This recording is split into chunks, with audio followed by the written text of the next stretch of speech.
ये word wave हमने बहुत दफा सुना है, बट व्हाट आर वेव्स? जरा पानी में फेंके पत्थर से पानी में पैदा होने वाली हलचल को देखिए और इस स्लिंकी की मोशन को भी देखिए। इसी तरह से फुटबॉल मैच के दौरान स्पेक्टेटर्स की इस ऑर्गेनाइज्ड मोशन को भी देखें। जरा सोचिए, इन तीनों एग्जांपल्स में क्या बात कॉमन है?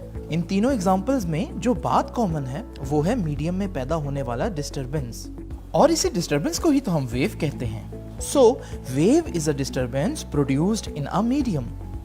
इस वेव को देखकर ऐसा लगता है जैसे मीडियम के जर्रात आगे को जा रहे हैं, मगर इस ह्यूमन वेव की मिसाल से हम ये समझ सकते हैं कि जर्रात आगे को हरकत नहीं करते, बल्कि अपनी जगह पर टू एंड फ्रो मोशन करते हैं। याद रखिए कि सब वेव्स एक जैसी नहीं होती, बल्कि वेव्स की बहुत सी टाइप्स होती हैं, जिनमें से हम दो टाइप्स की वेव्स को आज समझेंगे। अगर मैं इस स्लिंकी को एक एंड से मूव करूं तो इसमें एक वेव पैदा हो रही है, मगर क्या आपने एक बात पर गौर किया? इस वेव ने रस्सी के किसी हिस्से को भी रेस्ट पर नहीं रहने दिया, बल्कि हर जर्रा अपनी बारी आने पर हरकत करता हुआ दिखाई दे रहा है। ऐसी वेव जिसमें मीडियम का कोई जर्रा परमानेंटली रेस्ट पर ना रहे प्रोग्रेसिव वेव कहलाती है। इसी तरह से स्पीकर से निकलने वाली साउंड वेव्स भी प्रोग्रेसिव वेव्स होती हैं, क्योंकि इनमें भी कोई पार्टिकल परमानेंट रेस्ट पर नहीं है।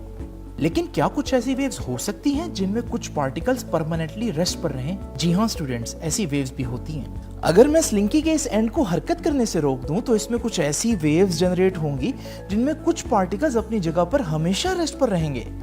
इस वेव को हम स्टेशनरी वेव कहते हैं, क्योंकि कुछ पॉइंट्स स्टेशनरी जो हैं, और इन पॉइंट्स को जो रेस्ट पर रहते हैं हम नोड्स कहते हैं, और वो पॉइंट्स जो मैक्सिमम मूव कर रहे होते हैं उन्हें हम एंटी नोड्स कहते हैं।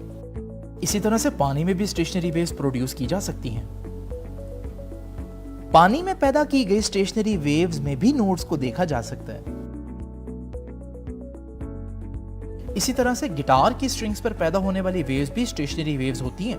गिटार की स्ट्रिंग्स पर भी ये नोड्स देखे जा सकते हैं। दरअसल यही नोड्स ही स्टेशनरी वेव्स की पहचान होते हैं।